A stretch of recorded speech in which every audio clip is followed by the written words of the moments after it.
बिस्मिल्लाहिर्रहमानिर्रहीम और अस्सलाम वालेकुम। मैं हूं वजाहत सईद खान। पाकिस्तान के खिलाफ बहुत सारे महाज खुले, कुछ हमने खुद खोले और काफी सारे हमारे खिलाफ खोले गए। आज के महाज पुश बैक के नाम, मतलब सवाल पूछने के नाम, धक्का दे के काउंटर करके हमसे आप जो सवाल पूछते हैं आपका बुनियादी हक है, और इसको रियलाइज करने के लिए हम हफ्ते में कम से कम एक दो बार पुश बैक का महाज करते हैं, ताकि आपके वो सवाल जो हमारे तजिए से, हमारी रिपोर्टिंग से सेटिस्फाइड नहीं है, हम उन सवालों का खुल के खुले मैदान में फाइव वॉल और नो फाइव वॉल पे जवाब दें। इश्यूज बहुत सारे हैं। Bangladesh is up and in on fire. इस पे हमारे लिए क्या लेसन्स हैं? ऑफ कोर्स कल परसों में मैंने येल यूनिवर्सिटी पे लेक्चर दिया, कंट्रोवर्शियल लेक्चर था, काफी उस पे पुश बैक आई, उस पे बात करेंगे। Gang of four is dead in the water. आप में से बहुत सारों को मेरा डिसीजन सही लगा, बहुत सारों को नहीं लगा, उस पे सवाल हैं। और ऑफ कोर्स दीगर और इन सवालों का जवाब मैं अकेला नहीं दूंगा, ना मैं पूछूंगा। मेरे को host from Britain, which is going through its own civil upheaval, Umair Shams joins us. He is the co-host of Pushback का महाज। उमर को फिर से एक हफ्ते बाद खुश आमदीद। क्या हाल है भाईजान, कैसे हैं आप? खैरियत से हैं? अस्सलाम वालेकुम वजाहत भाई, अल्हम्दुलिल्लाह। आप सुनाएं। क्या हो रहा है? या इंग्लैंड में क्या भाई, तुम लोगों ने क्या जलाओ घिराव कर लिया? तुम लोगों ने क्या हो गया? जरा इंग्लैंड की स्टोरी बताओ। सर बस पता ऐसा लग रहा है कराची दोबारा से यहाँ खुल गया है। कराची के बहुत सारे सीन्स जो है वो रिपीट होते देखे मैंने। मसलन सर कहानी शुरू होती है एक बच्चे ने, 17 ईयर ओल्ड किड, वो 3 बच्चियों को स्टैप करके मर्डर करता है। कब? Last week. ओके। और बहुत सारे लोगों को जख्मी करता है। उसकी आइडेंटिटी रिवील नहीं होती, तो यहाँ पे प्रोटेस्ट शुरू हो जाते हैं और एक प्रोपेगेंडा शुरू हो जाता है कि बच्चा जो है वो मुस्लिम है। ओके। स्पेशली जज फिर अलाउ करता है कि उसकी आइडेंटिटी हम रिवील कर दें, और वो 17 year old kid, his name is Alex, born to parents who migrated from Rwanda, born in Cardiff, British citizen। ठीक है। आइडेंटिटी उसकी रिवील होती है, लेकिन फिर भी यहाँ पे प्रोटेस्ट होते हैं, और वो प्रोटेस्ट जो है वो they have an anti-migrant flavor and they have a predominantly anti-Muslim flavor। ठीक है। मुस्लिम बैशिंग तो वैसे ही करते हैं इंग्लैंड में, और राइट विंग का और कुछ काम नहीं है।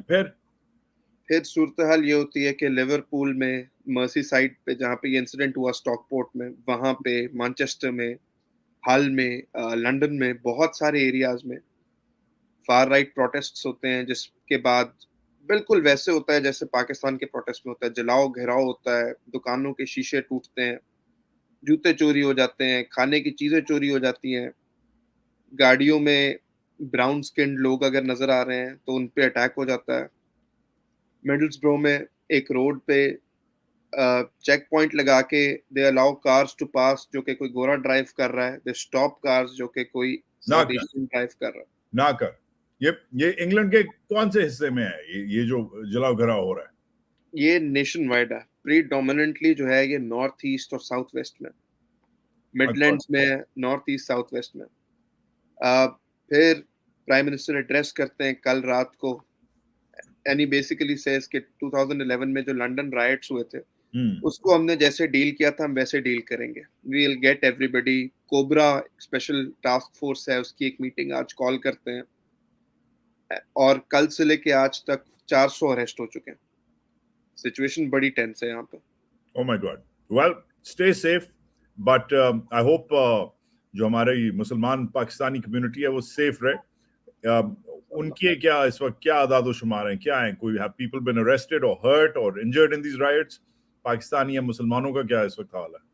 अभी तक तो जो सारी कवरेज है वो सिर्फ फार राइट प्रोटेस्टर्स के अरेस्ट के अकॉर्डिंग है। कुछ इमेजेस इस तरह की आई हैं कि पाकिस्तानी या साउथ एशियंस या मुसलमान इकट्ठे होकर काउंटर प्रोटेस्ट कर रहे हैं, which is not really a wise move honestly, क्योंकि ये इंस्टिगेट हो रहे हैं, और अभी तक तो कोई उस पर पुलिस ने उस तरह क्रैकडाउन नहीं किया thankfully, but they will not differentiate अगर ये प्रोटेस्ट जो है ये ज्यादा बढ़ता है।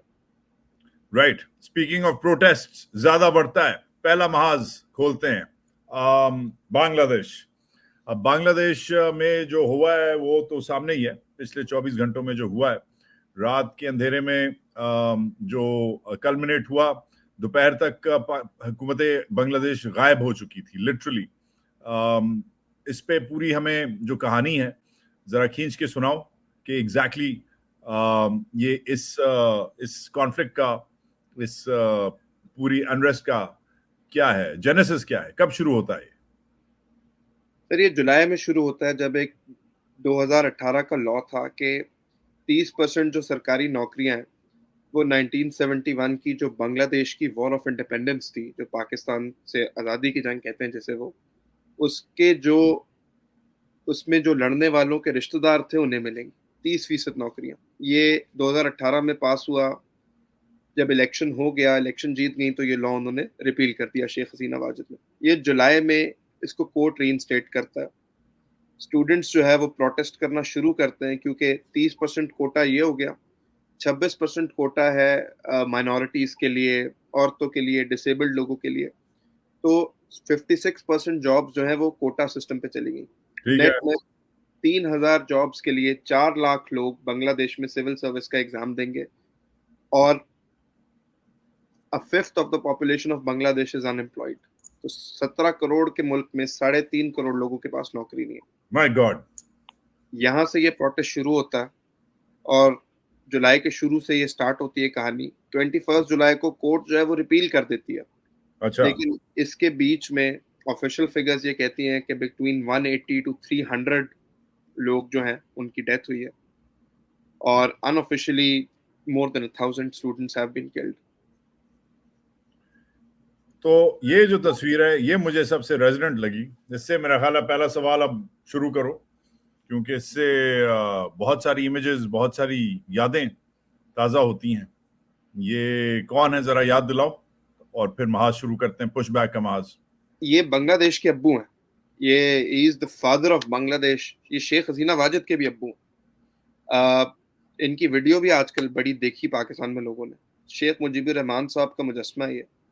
और महाज शुरू करते हैं इसी सवाल से कि बांग्लादेश के पैरेलल्स क्या हैं, आप पाकिस्तान के कॉन्टेक्स्ट में कैसे देखते हैं, और क्या लर्निंग्स हैं, कैसे इकट्ठे हो गए ये लोग एक टॉपिक के ऊपर, और हम क्यों नहीं होते?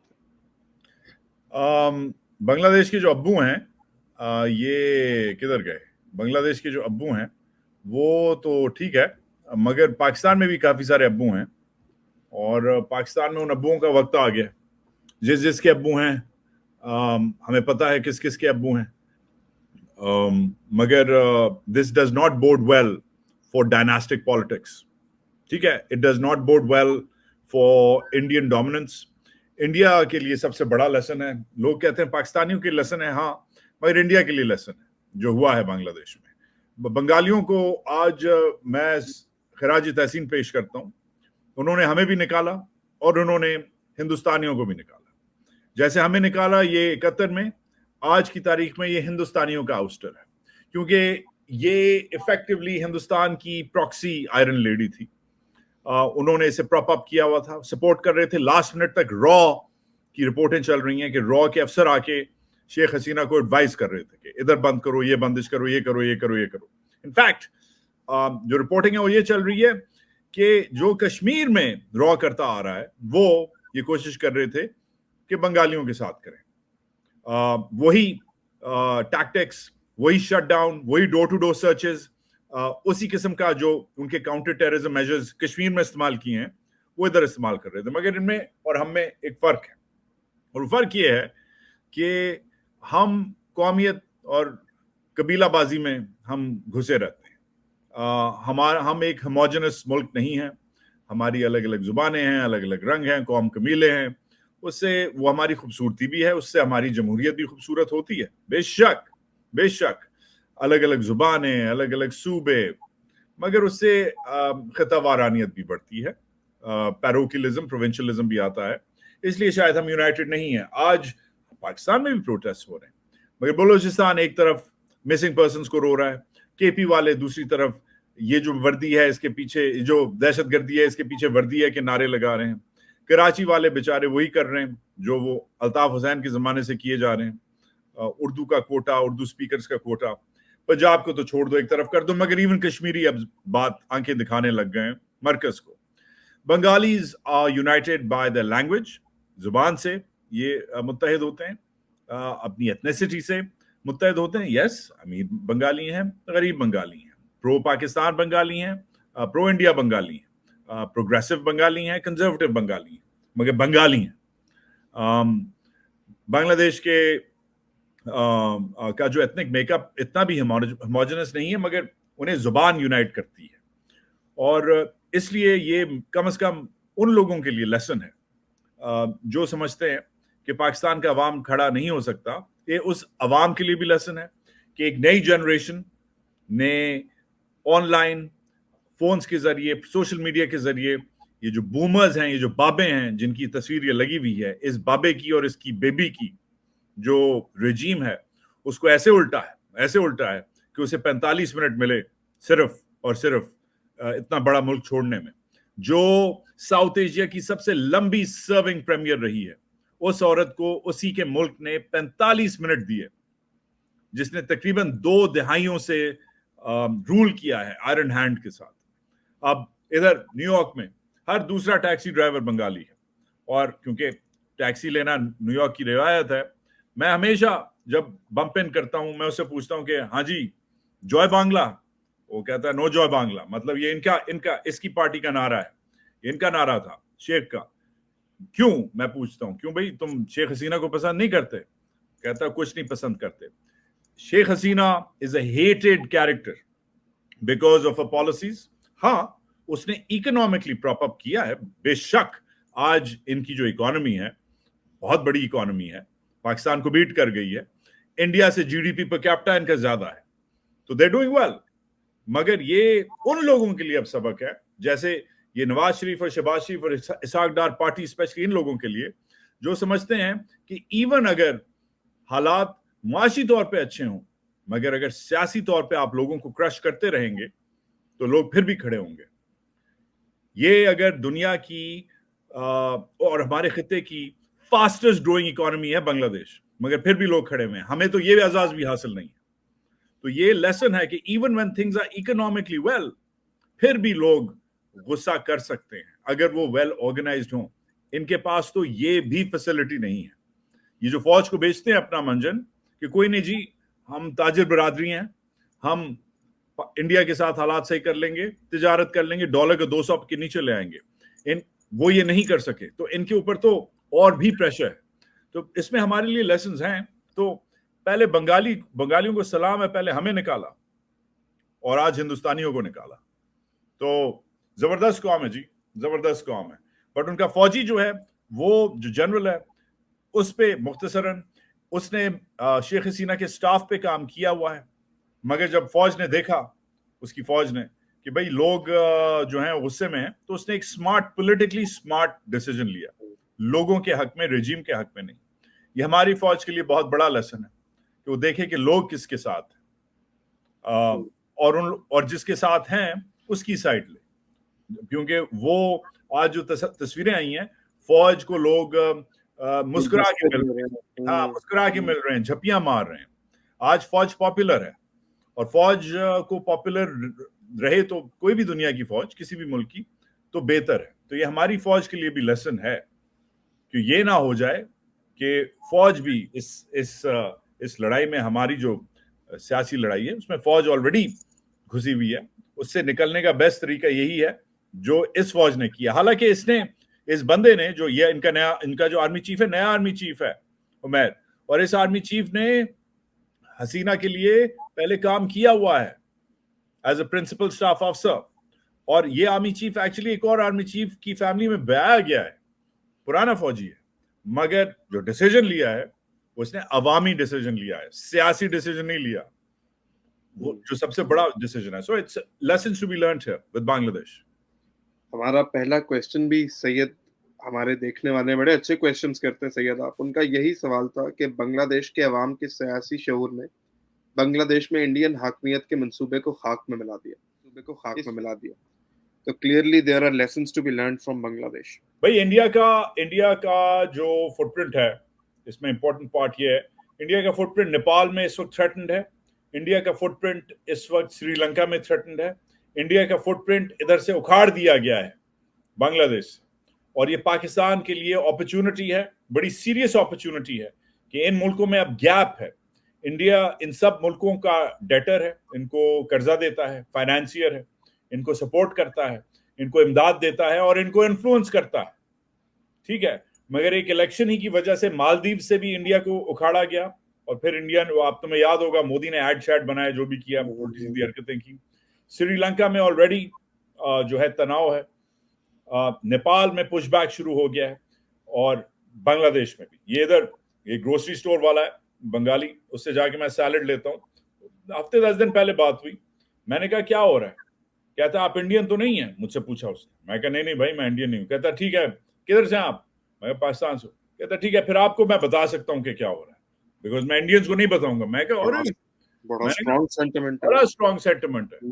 मतलब मैंने कहा कि पाकिस्तानियों से वैसे ही बांग्लादेशी नहीं पसंद करते। मैं इमेजिन कि इस करंट मोमेंट में एंटी इंडियनेस इतनी है कि वो स्ट्रेट बात नहीं करना चाह रहा था, क्योंकि मैंने उसे ऑब्वियसली उर्दू में पूछा।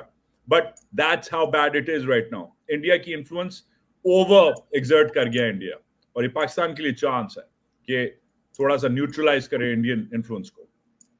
नेक्स्ट, इंडिया की बात हो रही है तो अगले क्वेश्चन की तरफ चलते हैं। एक इंडियन व्यूअर है हमारे, उन्होंने ये क्वेश्चन पूछा आपके जेल वाली वीडियो पे। ये लाइव क्वेश्चन था जिसमें आपने मेंशन किया था कि जेल वाली है, येल वाली फिलहाल तो येल वाली है मुजाद भाई, शुभ शुभ बोले यार। तो सवाल आता है इनका, ये लाइव क्वेश्चन था। India is not only electoral but over vibrant democracy. झूठ यार आप आइसक्रीम खाते खाते यार एक तो इस तरह ले रहे हैं इंडिया की। अच्छा जी, अगला सवाल है जी, and the fact that it has many tiny minorities living happily and prospering.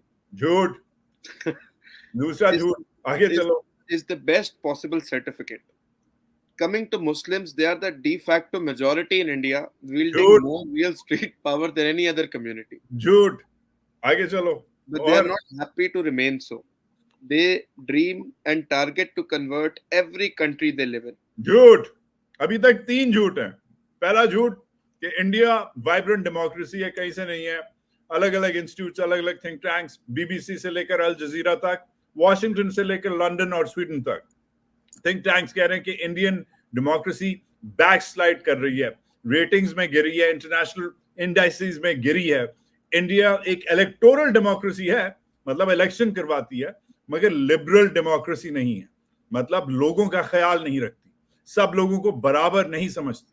इसमें फर्क है। डेमोक्रेसी का मतलब इलेक्शन नहीं है, डेमोक्रेसी का मतलब बराबरी है। इन दोनों चीजों में फर्क है। पहली बात, साहब झूठ बोल रहे हैं। दूसरी बात, साहब ने जो कहा कि मुस्लिम जो हैं वो खुश, वो जो बाकी माइनॉरिटीज हैं वो खुश हैं। अच्छा, बाकी माइनॉरिटीज खुश हैं तो सिख वाले जो हैं उनको क्यों मरवा रहे हैं आप? उनकी खालिस्तान मूवमेंट जो है, जो आजकल क्यों चढ़ान पे है, उधर क्यों पंजाब के फार्मर प्रोटेस्ट, इंडियन पंजाब के फार्मर प्रोटेस्ट को खालिस्तानी जो हैं वो बढ़ा रहे हैं, और आप क्यों कनाडा में और अमेरिका में सिखों को मरवाने की कोशिश कर रहे हैं? अगर इंडियन माइनॉरिटीज इतनी खुश हैं तो फिर चर्चेस पे क्यों अटैक्स हो रहे हैं? उधर वैटिकन से क्यों स्टेटमेंट्स आ रहे हैं कि भाई प्लीज चर्चेस को ना जलाएं आप? ये क्यों हो रहा है? और आपके नॉर्थ ईस्ट में क्यों वो जो छोटे मोटे कबीले हैं उधर क्यों राइट्स अभी तक चल रहे हैं, अगर आपकी माइनॉरिटीज इतनी खुश हैं? और तीसरी बात कि मुस्लिम मेजॉरिटी में है, फॉर गॉड से क्या, किधर मेजॉरिटी में है मुस्लिम्स? ये क्या बात कर दी? ये तो झूठ है। ये कौन, ये ट्रोल है। ट्रोल्स के सवाल ना पढ़ा करो, ये झूठे लोग होते हैं। पूछो। ये जो चूचू की जगह झूठों का मुरब्बा बनाया है, इनका आखिरी सेंटेंस है, they want to turn India into a Muslim dictated democracy that creates all sort of problems not only in India but all over the world. ये इस्लामोफोबिक कमेंट है, और ये सेंटिमेंट जो है ये इस कमेंट में प्रेवेलेंट है, ये यूके के हालात में प्रेवेलेंट है। यार देखो, ये इस्लामोफोबिया एक फैक्ट है, ठीक है। इस पे इमरान भी बोले हैं, इस पे अक़वाम मुत्तहिदा भी अब बोल रही है, इस पे अब दुनिया के और लीडर्स को भी बोलना चाहिए। ये हमने फ़लस्तीन की कवरेज में देखा है। उधर 40,000 ख़वातीन, बच्चे, मतलब innocent man, women and children have been killed. मगर इधर अमेरिका जैसे मुल्क में जो बोगी मैन है वो ये है कि हमास आ जाएगा। अगर बच्चे नहीं मारे, अगर फलस्तीन बच्चे नहीं शहीद किए तो हमास आ जाएगा। ये इधर का एक बयानिया है। ये मैं नहीं कह रहा कि सिर्फ खाली और सिर्फ एक्सक्लूसिव बयानिया, और भी बयानिया है, मगर ये बयानिया मशहूर है। तो उस हिसाब से इस्लामोफोबिया एक फैक्ट है।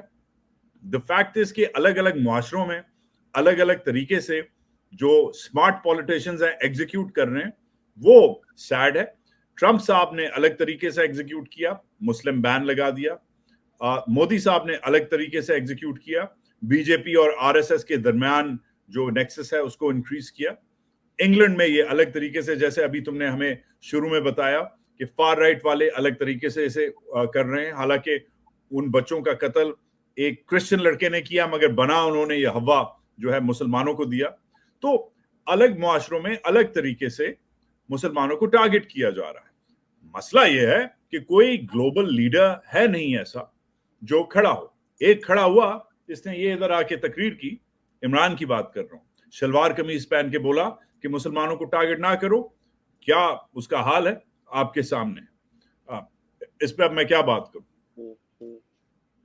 थैंक यू जादू। मेरा ख्याल है यहाँ पे हम इसको जो है पुशबैक के महाज को कंक्लूड करते हैं, क्योंकि जो बाकी फॉलो अप क्वेश्चंस हैं वो हमने मोर और लेस टॉपिक्स ब्रॉडली डिस्कस कर लिए। रीसेंट हैपनिंग्स जो है वो सारी कवर कर ली हमने। यार ये कौन सा फ्लेवर था आइसक्रीम का जो आप खा रहे थे, ये तो बताएं मुझे। यार ये मैरियन बेरी केक था, वैन लुवन का। पता नहीं, लंबा चौड़ा नाम है। बट जब से मेरे दोस्तों ने मेरा दिल तोड़ा है, जब से मैंने आइसक्रीम खाना शुरू कर दी है। बहुत। यार आपके दोस्त जो है वो एक वीडियो पे आए, siyaasat.pk की एक वीडियो पे आए और उन्होंने आके बताया कि गैंग ऑफ 4 जो है उसकी कोई वीडियो की बातचीत चल रही है और वो लाइव शो पे ही करेंगे खुलासा, तो मजा आएगा।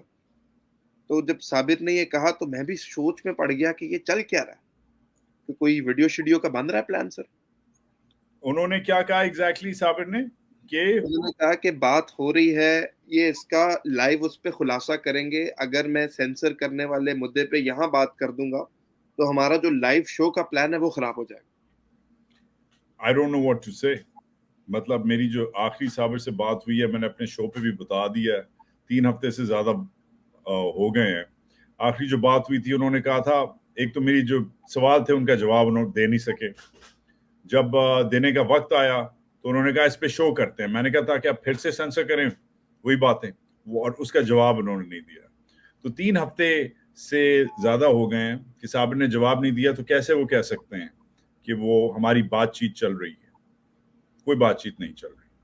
बस इसको, अगर एक बंदा इस बात पे भी झूठ बोले कि मैं उससे इन टच हूं, तो फिर अब मैं क्या बोलूं। चलो झूठ नहीं, शायद पता नहीं कोई और वजाहत या वजीहा होगी, उसे भी ऑर्डर्स आए होंगे, तो वो शायद कोई वजीहा से बात कर रहे हैं, क्योंकि वजाहत से तो बात नहीं कर रहे।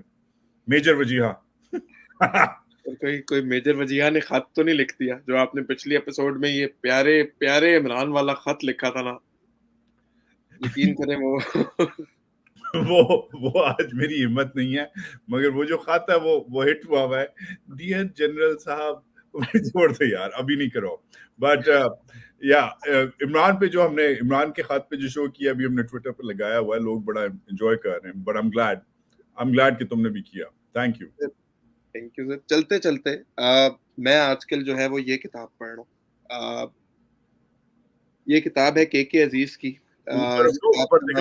Murder of history. ओके, दिखाओ। बड़ी इंटरेस्टिंग किताब है सर। आजकल कौन सी किताब पढ़ रहे हैं आप? नहीं, पहले तो अपनी किताब के बारे में बताओ। सर ये बेसिकली किताब, अभी मैं शुरू पे ही हूँ, ये बेसिकली जो हिस्टोरिकल हैपनिंग्स है उनको क्वेश्चन करती है कि पाकिस्तान 14 नहीं 15 अगस्त को बना। और बहुत सारी ऐसी मिथ्स हैं जो कि हमने पढ़ी हैं, उनको क्वेश्चन करती है और बड़ा फैक्चुअली क्वेश्चन करती है। बिल्कुल unemotional, it's a very objective account of history. बड़ी इंटरेस्टिंग किताब है अभी तक। कूल। मेरे डेस्क पे ये पड़ी हुई है। ये क्या नाम है इसका सर? इसका नाम है Pakistan ISI, A Concise History of the Inter-Services Intelligence Directorate। ये जूलियन रिचर्ड्स हैं। ये प्रोफेसर हैं पॉलिटिक्स और हिस्ट्री के, पॉलिटिक्स और सिक्योरिटी के यूनिवर्सिटी ऑफ बकिंगम में, तुम्हारे इलाके से ही हैं, इंग्लैंड से ही हैं। और पतली किताब है, नई किताब है, एकेडमिक किताब है, पॉलिटिकल साइंस की किताब है, जॉर्ज टाउन यूनिवर्सिटी प्रेस की किताब है, छपी अमेरिका में है, लिखी गई बर्तानिया में है, जो इनके दो फेवरेट मुल्क हैं हमारे भाइयों के, उन दोनों मुल्क से वाबस्ता है। यूनिवर्सिटी बकिंघम जो है उसके सिक्योरिटी प्रोग्राम का ये बंदा है। सवाल इसमें बहुत सारे हैं मगर मुख्तसर हैं। ऑर्गेनाइजेशन, फाउंडेशन, हिस्ट्री, लीडरशिप और इंटरनेशनल पार्टनरशिप्स, कौन इनके दोस्त हैं, कौन इनके दुश्मन हैं आईएसआई वालों के, शुरू कब हुए, अब क्या हो गए हैं, और लेगेसी, इंपैक्ट और फ्यूचर। अभी आई है, अभी आई है आज मेरे पास मेल में, तो इस पर इंशाल्लाह गौर करेंगे। बट अजीब सी बात है कि पाकिस्तान की आईएसआई पे कम किताबें लिखी गई हैं, और जब कोई लिखता है तो मुल्क से बाहर होता है। जब वो लिखता है, जब मुल्क के अंदर होता है तो फिर वो किताब नहीं लिख सकता, और चीजें लिखता है। जैसे वो लव लेटर लिखता है, डियर जनरल साहब, उम्मीद है आप खैरियत से होंगे, मैं आप पे एक किताब लिखना चाह रहा हूँ, फकत आपका गरीब मुसन्निफ, और वो फिर गायब हो जाता है। सो चले सर, मेरा ख्याल है इसी नोट पे पुश बैक के महाज को कंक्लूड करते हैं। होप लोगों की सुबह अच्छी हो और आज का दिन अच्छा गुजरे लोगों के लिए। हाँ, बस हम वरिड कि तुम्हारे इलाके में जो ये राइट्स हो रहे हैं, अपना ख्याल रखना। ये बड़ी खौफनाक सिचुएशन होती है। आम पाकिस्तानी इस वक्त क्या कर रहे हैं? घर बैठ गए हैं? क्या कर रहे हैं इस वक्त इंग्लैंड में आम लोग? क्या कर रहे हैं? घर बैठ रहे हैं, ग्रुप्स में निकल रहे हैं। सिचुएशन टेंस है सर। अल्लाह खैर करे। चले जी, उमैर शम्स कुछ दिनों में फिर से होती है। Take care sir. Take care. ये थे उमैर शम्स हमारे साथ बर्तानिया से। दीगर हमने टॉपिक्स डिस्कस किए, बांग्लादेश के से लेसन्स पाकिस्तान के लिए, इस्लामोफोबिया का जो हवा है, जो अनकरीब हिंदुस्तान से या कभी इंग्लैंड से कभी अमेरिका से आता है, उस पे, और ऑफ कोर्स दीगर और जो मौजूआत है उस पर बात की। शेयर करें, लाइक करें, सब्सक्राइब करें, कमेंट करें। Enjoy your morning. हमारे जो पिछला व्लॉग था वो जरूर देखें। एक खौफनाक किस्म की फायर वॉल लगी हुई है, अलग अलग किस्म के हमारे पास कमेंट्स आते हैं। जैसे ये कमेंट आया है हमारे पास, ये ऑस्टिन से आया है। इस सवाल, कमेंट तो नहीं, ईमेल आई है। ये साहब कहते हैं कि मैं टेक्सास ऑस्टिन में होता हूं और मेरी फैमिली मुझे बता रही है कि आपका शो इस वक्त पाकिस्तान में देखा नहीं जा रहा क्योंकि शायद आप पे गद्दारी का मुकदमा लग गया है। मैं आपके साथ हूं, बहुत सारे लोग आपके साथ हैं, पूरी दुनिया में लोग आपके साथ हैं, अमेरिका से लोग आपके साथ हैं। अपना ख्याल रखें। आपकी और आपकी अम्मी को सलाम। ये जो है, ये अलग अलग तरीकों से ये इस किस्म के जो कमेंट्स है जब आते हैं तो हमें कम से कम बहुत हमारी पजीराई होती है, मगर साथ साथ एक कंसर्न भी होता है। और वो कंसर्न ये है कि एक फायर वॉल लगी हुई है। इस फायर वॉल का शायद इस वक्त लग रहा है मुझे कि शायद सबसे ज्यादा हम पे टारगेट की जा रही है। दूसरे शोज पे के कमेंट्स अगर रिव्यू करें तो बफरिंग उस किस्म की नहीं होती जो हमारे शोज पे होती है। शायद इन लोगों की कोई डील है, शायद इन लोगों की कोई अंडरस्टैंडिंग है, शायद इन लोगों का यूट्यूब हमारे यूट्यूब से ज्यादा मजबूत है। We don't know. मगर आप अपना खुद दिमाग लड़ाएं कि क्या हम वो बातें करते हैं इसलिए हमारे दोस्त भी हमारी बातें काट देते हैं जो आप तक पहुंचनी चाहिए। शायद इसकी वजह से हमें पनिश किया जा रहा है या स्पेसिफिकली टारगेट किया जा रहा है, या शायद ये इंफॉर्मेशन, जैसे इस किस्म की इंफॉर्मेशन हमारे पास जो होती है, शायद इसकी वजह से हमें टारगेट किया जा रहा है। जो भी है, फायर वॉल को बीट करने का एक ही तरीका है, शेयर, लाइक करें, सब्सक्राइब करें, कमेंट करें, बट स्पेशली सब्सक्राइब। और रात को 10-11 बजे पाकिस्तान के youtube.com/वजाहत खान पे आके खुद ही चेक कर लिया करें अगर नोटिफिकेशंस वगैरह आपके पास नहीं आ रहे। अपना ख्याल रखें, and Umair and I will be with you very soon. Pakistan जिंदाबाद।